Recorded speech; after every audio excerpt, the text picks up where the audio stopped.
오늘 은혜 받으실 말씀은 요한복음 5장 26절에서 29절까지 말씀입니다. 요한복음 5장 26절에서 29절까지 말씀을 다 같이 봉독하겠습니다. 아버지께서 자기 속에 생명이 있음같이 아들에게도 생명을 주어 그 속에 있게 하셨고 또 인자됨으로 말미암아 심판하는 권한을 주셨느니라. 이를 놀랍게 여기지 말라. 무덤 속에 있는 자가 다 그의 음성을 들을 때가 오나니 선한 일을 행한 자는 생명의 부활로 악한 일을 행한 자는 심판의 부활로 나오리라. 아멘. 성경에는 하나님은 영이라고 말씀하십니다. 인간은 하나님의 형상과 모양대로 지음을 받았기 때문에 영을 가진 존재입니다. 이 불멸의 영혼이 육체라는 흙으로 된 집에 살고 있는 것입니다. 그런데 이 육체에서 영혼이 떠나면 죽음이 다가옵니다. 그러므로 죽은 사람은 육체에서 영혼이 떠난 사람인 것입니다. 죽은 사람과 산 사람의 다른 점은 죽은 사람은 사지백체가 산 사람과 같지만 죽은 사람은 모든 일에 반응이 없고 아무리 고함을 쳐도 대답하지 않는다는 것입니다. 그 무덤에 가서 죽은 사람을 한번 불러보십시오. 죽은 사람이 대답을 어찌합니까? 죽은 사람은 아무리 불러도 대답이 없는 것입니다. 내가 어린 시절을 보낸 곳은 사람이 살 곳이 못 되는 곳이었습니다. 집 앞에 뒤로 공동묘지가 있었고 집이라고는 우리 집 한 채밖에 없었습니다. 거기서 일꾼들 4가정하고 살았죠.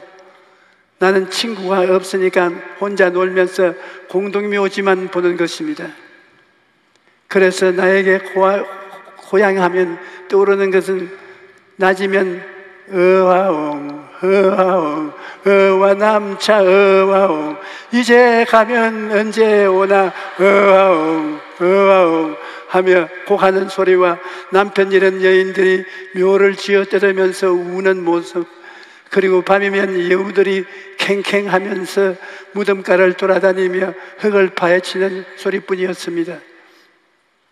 적막하고 음산한 공동묘지는 그야말로 신들의 집합장소로 보였고 두려움 그 자체였습니다.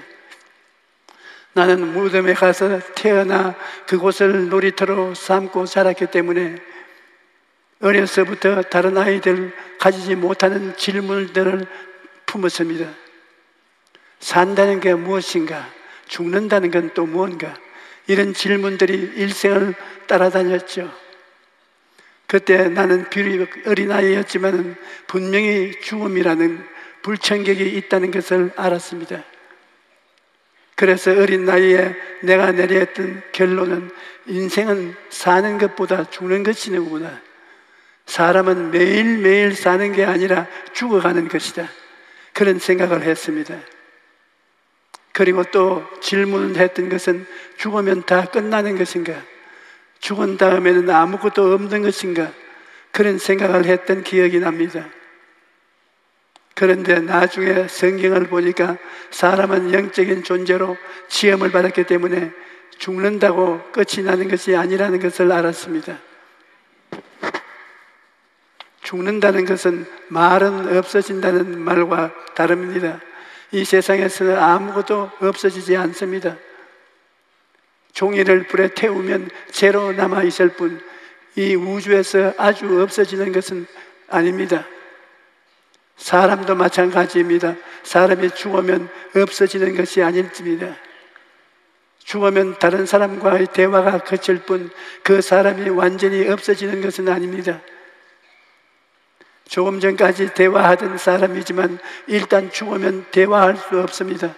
그러므로 죽음을 대화의 단절을 뜻합니다. 죽은 사람은 아무리 불러도 대답하지 않습니다. 이와 같이 영이 죽은 사람은 하나님이 불러도 대답이 없습니다. 원래 인간은 하나님의 형상과 모양대로 지음을 받았기 때문에 영적인 존재입니다.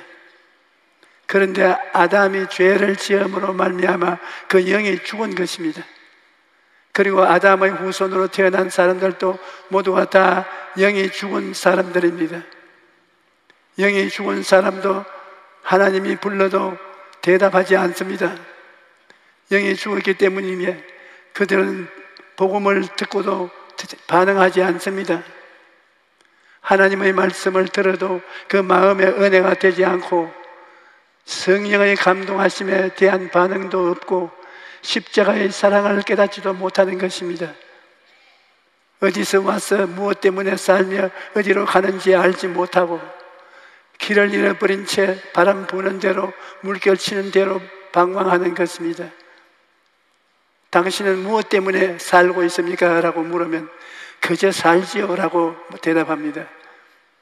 당신은 죽은 뒤에 희망이 있어요? 라고 물으면 죽은 뒤에 희망이 그런 것 없어요 라고 대답하는 것입니다.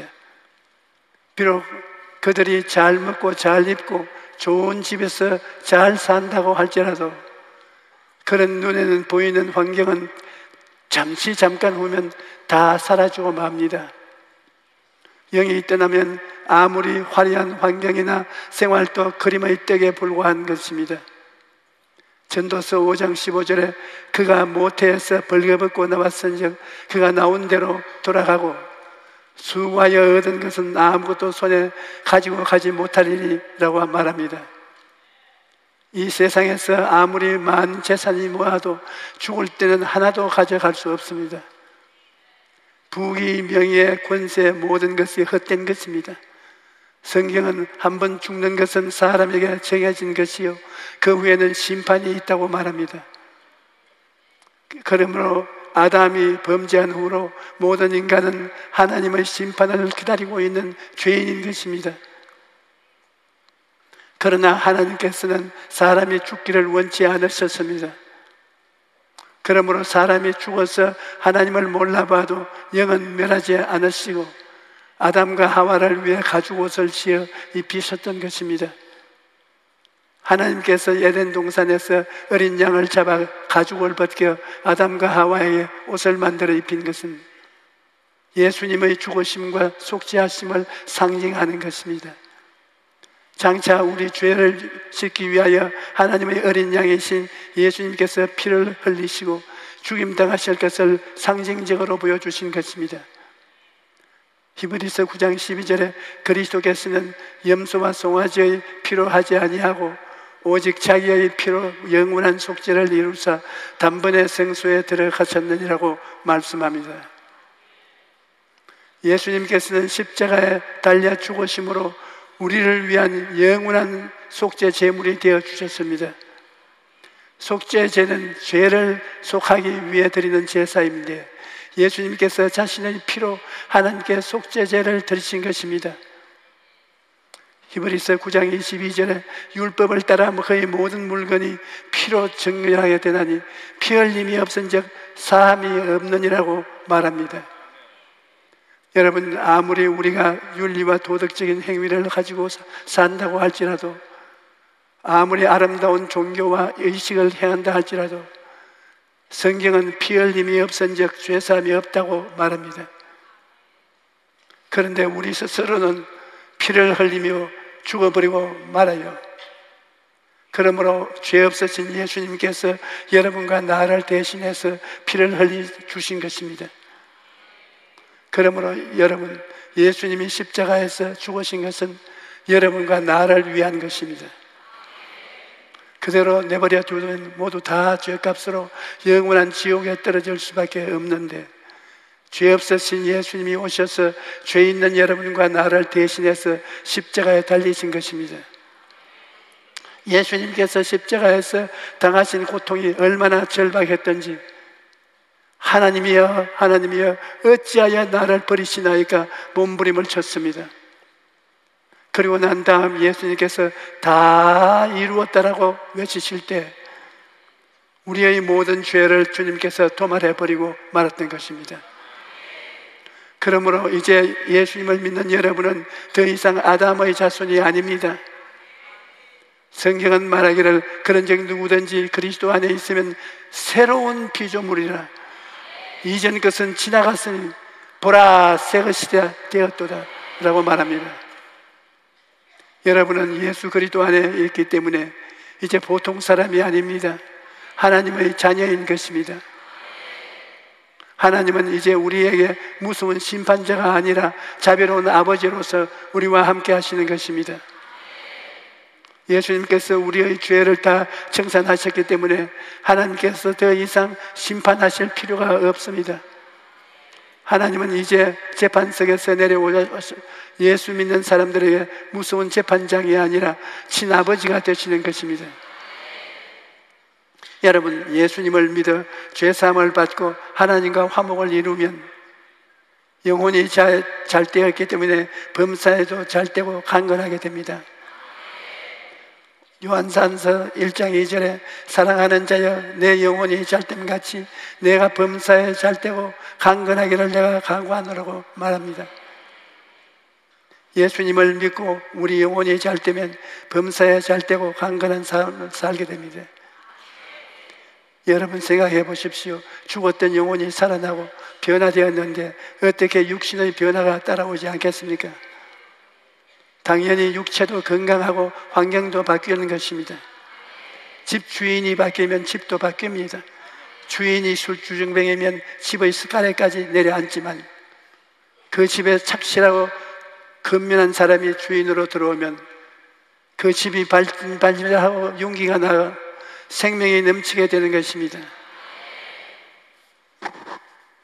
이와 같이 우리 사람의 주인인 영혼이 변화를 받으면 우리의 환경도 자연히 변화되는 것입니다. 여러분은 모두 예수님을 알고 믿고 영혼이 살아나고 하나님의 자녀가 되었으니 영혼이 잘됨 같이 범사에 잘되고 강건한 복을 누릴 수 있습니다. 여러분, 사람은 누구나 죽지만 죽은 후에는 심판이 기다리고 있다는 것을 알아야 합니다. 무신론자들은 인간은 불멸의 영혼도 없고 하나님도 계시지 않고 천국도 없다고 주장합니다. 인간은 생명은 죽음으로써 모든 것이 끝나고 만다고 주장하는 것입니다.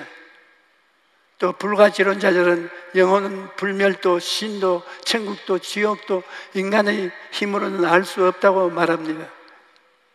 그러나 성경은 천국과 지옥이 있다는 것을 분명히 말합니다. 예수님께서 십자가에 달리실 때 예수님 옆에 내달린 강도가 예수여 당신의 나라에 임하실 때 나를 기억하소서라고 말하자 예수님께서 이렇게 대답하셨습니다. 내가 진실로 네게 이르노니 오늘 내가 나와 함께 낙원에 있으리라. 바로 이 시간에 너는 나와 함께 죽는다. 그러나 너는 낙원에 있을 것이다. 그렇게 말씀하신 것입니다. 그러면 예수님께 고백 안 한 사람은 어디로 갔겠습니까? 낙원의 반대는 지옥이 아니겠습니까? 지옥으로 떨어지고 마는 것입니다. 사후세계에는 믿는 자는 낙원에 가고 믿지 않는 자는 지옥으로 가는 것입니다. 여러분, 우리는 사후세계의 실상을 분명히 알고 살아야 합니다. 죽으면 그뿐이지 죽고 난 다음 뭐 있겠느냐 그러는데 천만의 말씀입니다. 주님께서 우리에게 주신 말씀 중에 부자와 나사로의 이야기가 있습니다. 어떤 도시에 한 부자가 있는데 그는 자색 옷과 고운 베옷을 입고 날마다 화롭게 즐기며 살았습니다. 자색 옷이라는 것은 높은 사람이 입는 옷이요 베옷은 부자들이 입는 옷이었습니다. 그러므로 이 사람은 권력도 있고 많은 재물도 가지고 있었습니다. 그는 날마다 화로운 잔치를 벌이고 날마다 즐기면서 살았습니다. 그런데 그 집 대문 밖에는 나사로라는 거지가 있었습니다. 병이 들어서 일도 못하고 대문 앞에 들어 누워있으면서 부자의 상에서 떨어지는 부스러기를 가지고 연명했습니다. 그런데 어느 날 두 사람에게 죽음이 찾아왔습니다. 거지 나사로도 죽고 부자도 죽었습니다. 거지 나사로가 죽자 종들이 와서 가만히 떼기에 둘둘 말아가서 공동묘지에 던져버렸습니다. 그러나 성경은 그가 그 묘지에 있다고 말하지 않았습니다. 천사들이 와서 그를 받들어 아브라함의 품 낙원으로 데려갔다고 말합니다. 나사로는 이 땅에 살 동안 몸이 아프고 고통스러웠지만 그러한 고통 중에도 하나님을 경외했던 것입니다. 그리고 부자가 죽었을 때 사람들은 화로운 장례를 치렀습니다. 상녀를 아름답게 꾸미고 수많은 종들이 왔다 갔다 하고 아름다운 묘지를 만들어서 비석을 세웠지만 성경은 그가 그 묘지에 있다고 말하지 않았습니다. 그는 음부에 떨어져서 불꽃 가운데서 고통을 당한다고 말한 것입니다. 부자는 불꽃 가운데 고통당하면서 나사로를 보내어 그 손가락 끝에 물을 찍어 내 혀를 서늘하게 해달라고 간청했습니다. 여러분, 얼마나 고통스럽기에 냉수 한 방울을 원합니까? 한 바가지를 원하지 않고 한 방울을 원한 것입니다. 그만큼 음부는 괴롭다는 것입니다. 음부는 하나님이 계시지 않는 곳입니다. 생명의 빛이 사라진 곳이므로 얼마나 고통스러운지 모릅니다. 제일 고통스러운 것은 너무나 괴로운데도 죽을 수가 없다는 것입니다. 죽을 수 있으면 없어지니까 좋지만 영혼은 죽을 수 없는 존재입니다. 영혼이 죽을 수 있는 육체 속에 살고 있는데 이 영혼이 지옥에 떨어지면 지옥의 고통 가운데서 몸부림을 치지만 죽을 수가 없습니다. 그러므로 여러분, 절대 지옥은 가서는 안 됩니다. 불꽃 가운데서 소금치듯 하는 고통을 당하는 곳이 지옥입니다. 그곳에는 생명 대신 사망이 있고 기쁨과 즐거움 대신 슬픔과 고통이 있으며 다정한 교제 대신 끝없는 고통이 있는 곳, 모든 부정적인 세력이 꽉 들어차 있고 하나님은 계시지 않는 곳이 바로 지옥입니다. 그러나 예수님을 믿는 사람에게는 천국이 예비되어 있는 것은 요한복음 3장 17절로 18절에 하나님이 그 아들을 세상에 보내신 것은 세상을 심판하려 하심이 아니요 그로 말미암아 세상의 구원을 받게 하려 하심이니 그를 믿는 자는 심판을 받지 아니하는 것이요 믿지 아니하는 자는 하나님의 독생자를 믿지 아니하므로 벌써 심판을 받은 것이니라. 그러므로 예수님을 믿는 사람은 심판을 받지 않습니다. 우리가 천당 올라가면 앞서가니 뒤서가니 가서 한자리에 만나게 될 것입니다. 아이고, 장로님 오셨네요. 아이고, 권사님 왔구나. 다행으로. 아이고, 구역장님은 오셨네요. 아이고, 그 사람은 왜 못 왔냐. 교회 왔다 갔다 하더니만 그만 못 왔구나. 엉터리로 못 가고 진짜는 다 올라가는 것입니다. 거기에서 부모, 형제, 자매들을 다 만나는 것입니다. 그러므로 가족을 구원하라고 하는 이유는 천국에 올라가고 난 다음에 내 부모가 못 올라왔으면 얼마나 고통스럽겠습니까? 내 형제가, 자매가 못 올라오고 음부에서 떨어진 것은 생각하면 마음이 얼마나 고통스럽겠습니까? 그러므로 이 땅에 살 동안에 열심히 부모, 형제, 자매, 친척들을 주께로 인도해야 하는 것입니다. 여러분, 인생은 하나님께로 와서 이 땅에 살다가 하나님께로 돌아가는 것입니다. 이 땅의 부귀, 영화, 공명이 무슨 소용이 있습니까? 내가 과거의 시간을 돌아보면 부귀도 공명도 영화도 명예도 다 바람결에 지나가는 것밖에 없고 오직 남은 것 하나, 예수님만 남는 것입니다. 여러분, 예수님이 없으면 인생은 껍데기입니다. 텅 빈 껍데기로서 인생은 방황하면서 살다가 불안과 공포 중에서 죽음으로 떨어지고 마는 것입니다. 그러나 이제 모든 것은 다 떠나갔지만 예수 그리스도께서 날 위해서 십자가에 죽고 날 위해서 죽었다가 부활하시고 날 위해서 천국을 예비해 놓았으니 예수님 한 분이 마음속에 날이 갈수록 더 보배롭게 되고 더 아름답게 되고 감사하고 감격하게 되는 것입니다. 여러분, 예수 없는 인생은 살았다 하나 죽은 인생이요, 예수에 있는 인생은 죽어도 사는 것입니다. 예수님께서는 나는 부활이요 생명이니 나를 믿는 자는 죽어도 살겠고 라고 말씀하셨습니다. 부활의 날에 우리는 새 몸을 얻습니다. 하나님께서 입혀주신 새 몸을 입습니다.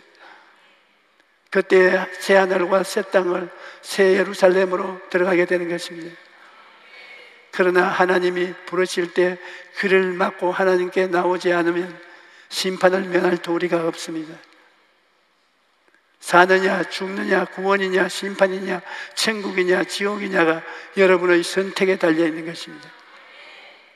예수님께서 말씀하시기를 볼지어다 내가 문 밖에 서서 두드리노니 누구든지 내 음성을 듣고 문을 열면 내가 그에게로 들어가 그와 더불어 먹고 그는 나와 더불어 먹으리라고 말씀하십니다. 아직 예수님을 구주로 영접하지 않으신 분은 오늘 예수님을 믿고 영접하십시오. 그리고 예수님은 믿는 분도 매일매일 주님을 바라보고 그리스도 안에 구석에 서서 하나님께 영광 돌리고 살다가 천국에서 우리 다 같이 만나십시다. 할렐루야.